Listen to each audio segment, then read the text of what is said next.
Welcome to Think Big with Dan and Qasim. Join hosts Dan Melnick and Qasim Masood as they explore big ideas, limitless possibilities, and engage with visionaries, entrepreneurs, and thought leaders who dare to dream big, get inspired, motivated, and find practical tips for personal growth. Think big, dream bigger, and ignite your potential. All right, welcome to Think Big with Dan and Qasim. And if you want to go ahead and introduce yourself, tell us where you live and what you do for a living. Hi, everybody. My name is Santisree Tanikella. I'm founder and CEO of Integrative Approaches to Mastering Wellness, which I lovingly call I Am Well MD. And I am located in central Pennsylvania. Awesome. So how did you get the idea to start your company? Oh, that's a great question. So I had always done some work with helping peers through difficult times, whether it's career or personal life. And in 2020, when the COVID pandemic hit, the nation faced this huge crisis. And for many physicians and healthcare providers, it became an existential one because here we are, especially those of us who are frontline workers, going to work every day and hoping that we don't bring COVID home to our families. We were seeing people get very severely ill very fast. People were dying. And it was so hard for many of us to cope with that level of uncertainty. So we did end up seeing an uptick in anxiety and depression, and we started to see physicians committing suicide. And I said, this is it. I literally cannot stand here and watch as this is happening. So I created this company initially to help people, to help healthcare providers move through burnout in a place that was safe and anonymous. And since then, we've just grown. So it went from just healthcare providers to adults. And then last year, we expanded it down to children age 5 on up to help with emotional wellness. I think a lot of adults found that my expertise in pediatrics was something that they could leverage and use to help their children. It's been an amazing growth process. No, for sure. So I guess you just kind of dive deeper, like how exactly is somebody using you guys today? Obviously you can't mention specific names, like an example of how somebody's using your services. Yeah, so generally speaking, people will come across my website or come across my podcast. I'm also on various social media outlets. And so if they find that they're really resonating with the content that I have out there, they reach out to me and they engage with me in one of many ways. Some of them are looking to just decompress. So I provide distance Reiki for those people. They're just not in a place where they want to talk, but they need to unwind. And they're they're in this place where they're tightly coiled. Maybe they don't even have the words yet to express what they're feeling. They just know that they need to kind of get off the ledge. So I find Reiki is a really great way to do that, to help decrease the stress levels. The next tier up is mindfulness and meditation. So I'm an expert in mind-body medicine and have received additional trainings and certificates in that. So I help my clients to further delve into themselves by using mindfulness, meditation, guided imagery. For those of them that want to go deeper, I use biofeedback, which is actually, I don't know how many of our listeners know what biofeedback is, but biofeedback is a way that we can use a device, whether it's a sensor that you put on your ear or on your finger or something that picks up your temperature. And it feeds it into a computer so that you know what your body is doing in real time. And so what I actually have my patients or clients do is I have them think about something that's really stressful and they could see what's happening on the screen.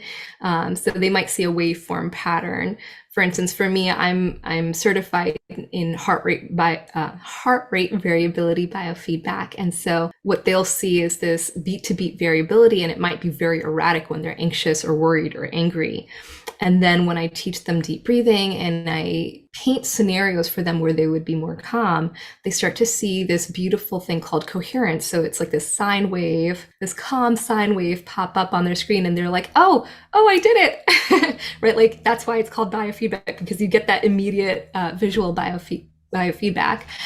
So it's a really cool way to be able to help clients to understand that what they're doing is actually helping them in that moment. I also am trained in hypnosis, and so that's another way that I can help clients to delve deep and to heal some trauma that might have occurred in the past. And then lastly, I provide coaching. So that's for the people who really want to talk and want to really transform their lives. I offer one-on-one coaching as well as group coaching.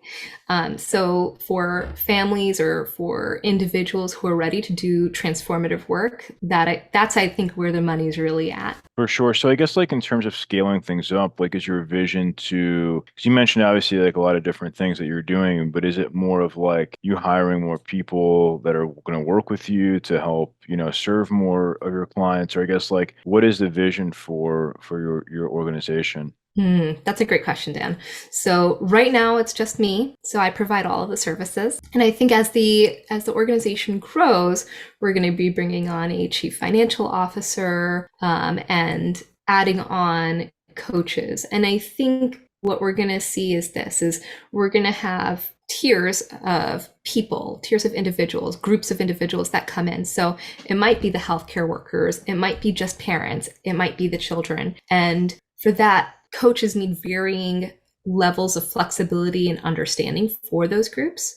So I might have physician coaches that just work with those people who are in healthcare provider burnout or moral injury. And then coaches who are more attuned to family matters, who want to work with parents, I might have them come in.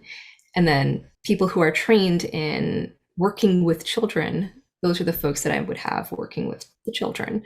I think people who have a level of expertise and want to bring that to their surface, right? Like working in your zone of genius.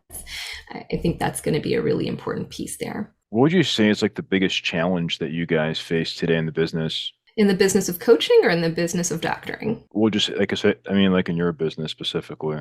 So in coaching, I think there's a lot of people who claim to have a good understanding of psychology or psychiatry. And I think one of the things I worry about the most is having a coach that may not fully understand psychological nuances. Let's say that you have a client that may actually be borderline suicidal. I'm not going to be that person that's afraid to ask the question. Whereas other coaches who have not worked with people who are suicidal may tiptoe around it and never directly ask the question. And what that means for us is that person goes undiscovered, that client goes undiscovered and is not able to then access the higher level of help that they need. So that's one thing I think, in coaching, for those coaches who are not trained to deal with clients who have higher level of psychological or even psychiatric needs, they need to be sensitized to that during their training. So if they're not getting that level of education,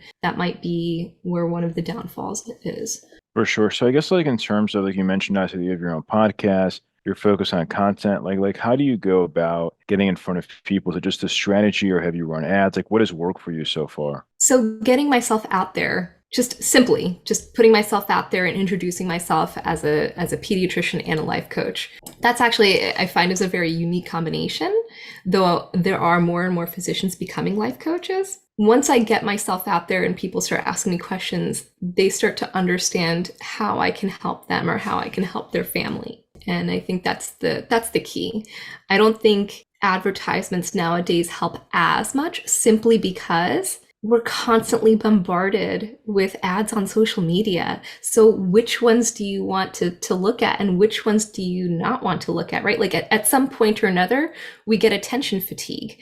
And so our eyes just glaze over when an ad pops up and we wait for it, we skip it, and then we move on, with whatever the task was that we wanted to complete. For sure. So what would you say is like the one biggest piece of advice that you wish you knew before you started this business? So I could go one of two ways with this question.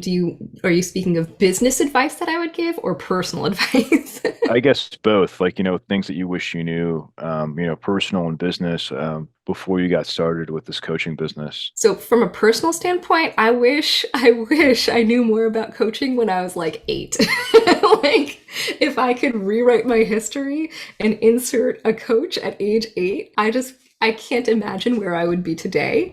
I think the amount of growth that would have taken place during those really formative years of my life would have been, I mean, yeah, it just would have been huge.